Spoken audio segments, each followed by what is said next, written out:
guys, welcome to my channel. My name is ReadingBear and I hope you are ready for some more stories. And today, we'll take a look at some new entitled people content. If you enjoyed my content, please don't forget to subscribe to my channel and post some bear emojis in the comment. And now, let's dive right into the stories. The first story is titled, "Neighbor Sued Me Because of My Loud Dog, Now I Am Losing Home." Like most people, we always had dogs in the house growing up. There has never been a point in my life where we did not have a family dog. And if you have ever had a dog, you know that even the most well-behaved dogs bark sometimes. It can be annoying sometimes, especially if you are trying to study or focused on chores. It is a part of owning a dog, and I still would not have it any other way. When I moved out of my parents' house, I could not wait to go and adopt my own dog. I had never lived on my own before, and having a furry friend there with me helped a lot. I was excited to finally venture out on my own and have my own dog. I was so excited to move into my new house. It was in a nice suburban area, with a big yard so that when I did adopt my dog, they would have plenty of space to run around in. And, just a few weeks after moving in, I adopted a dog from the local animal shelter. Everything was going great for me. Well, that is until I found out my neighbor was trying to sue me over my dog's barking problem. You see, I had been in my new home for a little less than a year. Everyone in the neighborhood was genuinely nice, and most of my neighbors even stopped me to pet my dog and chat with me.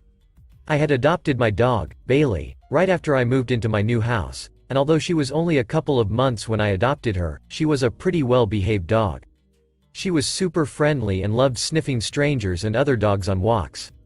And just like any other dog, she did love to bark sometimes. However, it was never anything too excessive. Well, at least that is what I thought. My next door neighbor did not agree with this though, because one day I hit with a notice that I was being sued over my dog's barking. I was shocked because, well, Bailey was pretty well behaved for the most part. She did bark sometimes, but it was nothing too extreme or out of the ordinary. Secondly, even if my dog's barking were a problem, you would think that this was a problem that could be solved between my neighbor and me. Although I had always had problems with this neighbor, they had never complained to me directly about my dog. He had done other small things to irritate me, such as parking his car in front of my driveway, never waving back to me when I saw him out on his porch, etc. I always brushed it off, mainly because I did not want any problems, and besides, I am not a very confrontational person. Well, this would end up backfiring on me. I wished I would have taken the lawsuit more seriously, but let us be honest. Who is going to take a lawsuit serious when someone is suing you for $250,000 over a noise complaint? The information in the complaint was so ridiculous that I honestly felt like I was getting trolled. For example, in the complaint, my neighbor stated that my dog's bark was causing him emotional distress because her barking was as loud as 128 decibels. For reference, which is about as loud as a commercial jet. Which is obviously untrue, as it is completely impossible. For instance, Bailey is a 60-pound golden Labrador. She is a medium-sized dog, and although her bark is a little deep, it is definitely not loud. My neighbor did seem like an asshole. I honestly did not know him that well, and I did not wish to. But I never expected he would sue me over my dog. I must admit, I am pretty ignorant when it comes to the law in instances like this, and now I was going to be paying for it. You see, I had ignored the lawsuit because I honestly thought if I did not respond, well, she would not have a case. Also, like I said before, how was I supposed to take this seriously? It was obvious to me by now that my neighbor was an ass, and in the back of my mind I could not help but wonder if this lawsuit was completely bogus. So, I ignored the lawsuit and did not get a lawyer or anything. However, this completely backfired on me.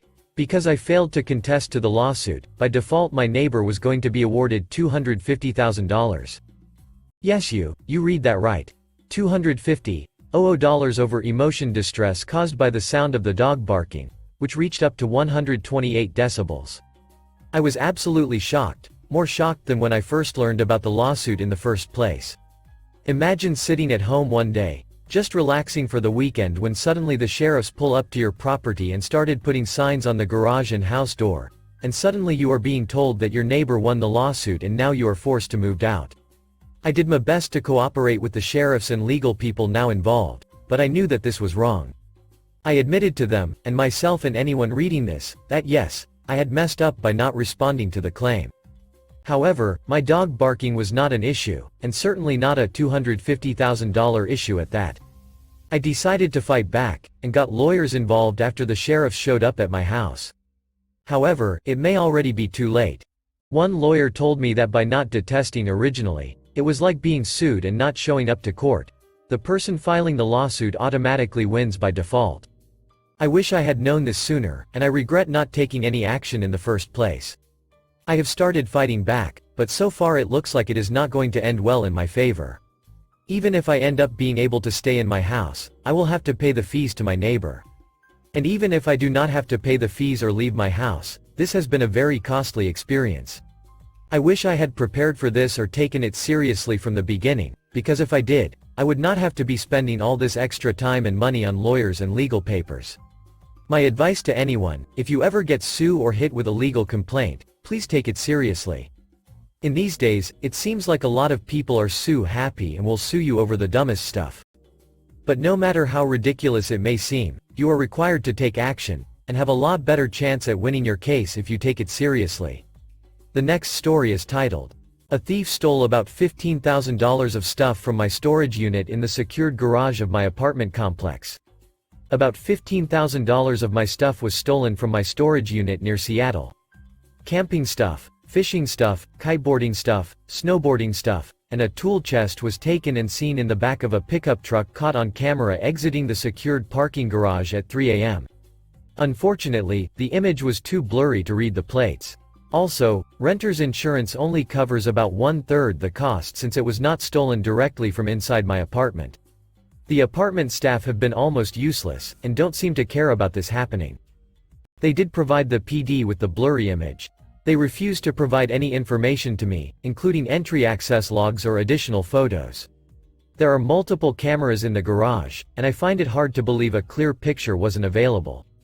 Is it worth contacting a lawyer? Update. The thieves got away with it, but my insurance is covering the losses in full. First off, thanks to everyone for the advice on my last post. Thought I'd post a quick update my situation. Ultimately, the PD were unsuccessful in acquiring a license plate from the photos/videos provided by the apartment staff. The two criminals got away and have probably raided more storage units elsewhere since then.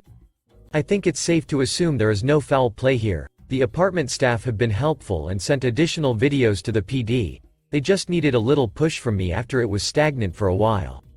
I wish they would inform the entire community that lives here of the unsafe storage units, or at least that there was a break-in, but I suppose that would only lose them money. They should at least upgrade their cameras. What's the point of them if you can't make out any detail?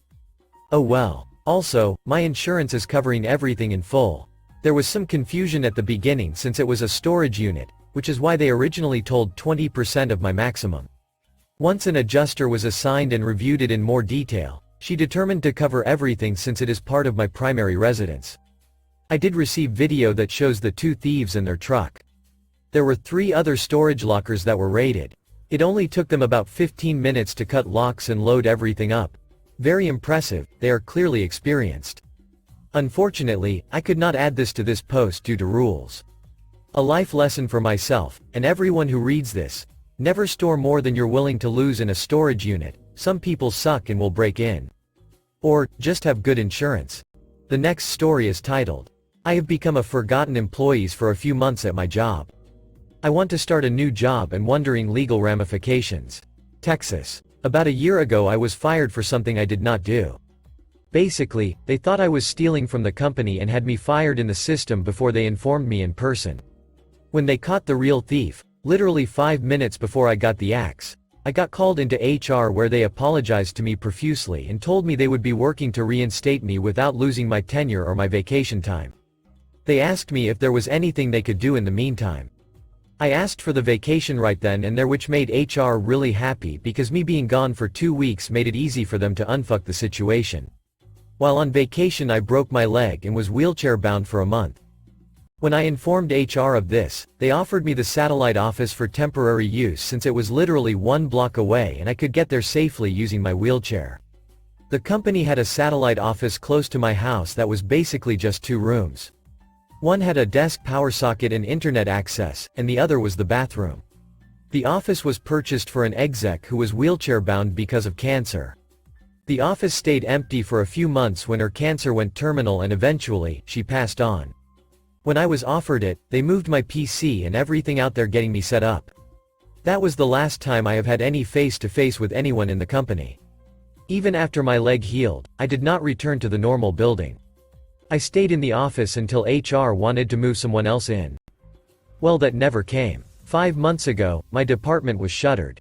My boss, several employees, and a few other management people were quietly let go.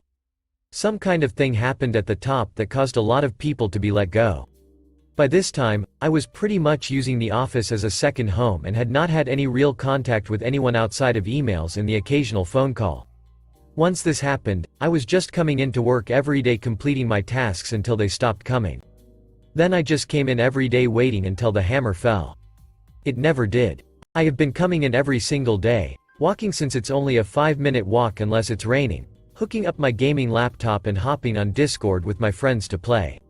Sometimes I will bring my PS4 or Xbox into the office and play that too. I have been using this office and collecting a paycheck for the last 5-ish months with no contact other than the company-wide emails and former coworkers of mine calling me asking how things are going. To put it into context of how much I have stopped caring, when I told my girlfriend about my job situation, she came to visit me at work. I will keep it G-rated here for you guys and will let you use your imaginations as to the nature of her visit. I do not state this to brag but merely to paint the picture of how things are at my current job. All of this brings us to today. I have been using my free time to also study for several PC certs and have finally acquired them. I am getting job offers for a few places that will be a pretty big step up from my current position. What are the pros and cons of taking the new jobs without quitting my first job? I know that technically I am currently in the clear legally. But I want to know if that changes if I start working at another job and collecting 2 paychecks? I am guessing very much yes, but wanted to know more. Does the situation change if one of the companies allows me to work from home and I use my office to work at both jobs? Yes, I know I am being incredibly greedy, but I am legitimately wondering here cause it's like a very lucky situation I find myself in and it would be a complete waste to throw it away without a good reason. As in I could get in legal trouble as a very good reason to throw it all away and work at the new job. Update. Since that time, I got denied for the second job and basically been coasting by until I landed another position and turned in my 2 weeks notice. Recently I found a position at a tech firm that will allow me to work from home, is easier than what I used to do, and pays more. Basically, tired of doing nothing even though I'm getting paid for it. The day after I mailed the keys to the satellite office back to the corporate office, I got a phone call exactly at 8 a.m. The head of HR for the former company wanted to speak with me in person. I asked her if there were any issues such as equipment that was not returned. She stated that there were no issues like that. They just had some questions about my job function over the last year. I told her that they should have that information as head of HR and promptly disconnected stating I had to return back to work. She called back at 12:05 exactly. I have been ducking her calls ever since. Her voicemails state that I am required to come into her office to discuss a few things.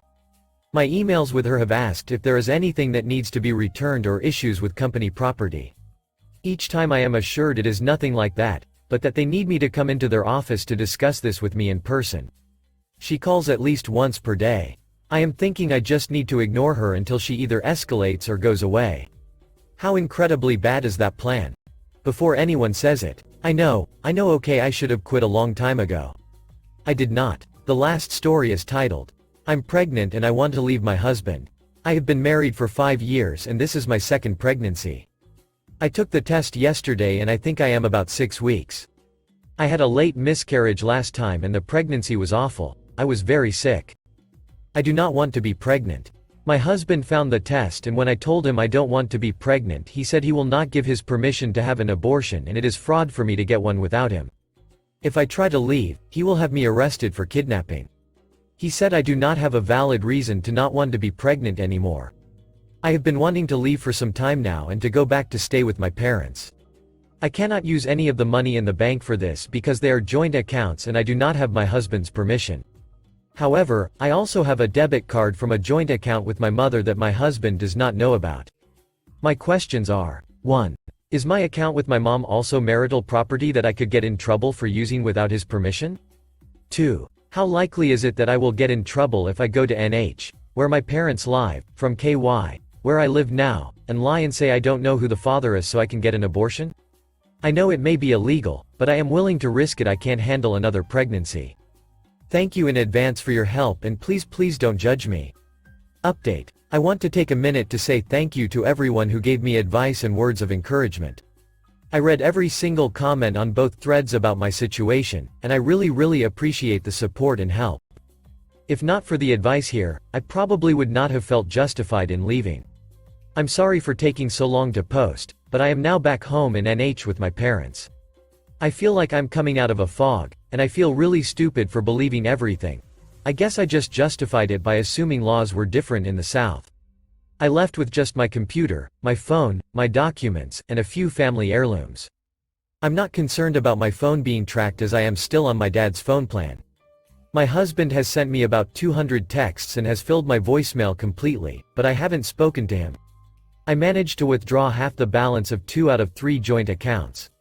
The third is a local bank and I did not want to stay in the area any longer. My parents told me to just leave the money. They are going to help me get the medical procedures I need and then they are going to help me pay for a divorce attorney. I thought they would say I told you so because they told me not to get married, but they have been very supportive and even offered to pay for me to go back to college and finish my degree. Thank you again for all your kind words. Thanks for listening.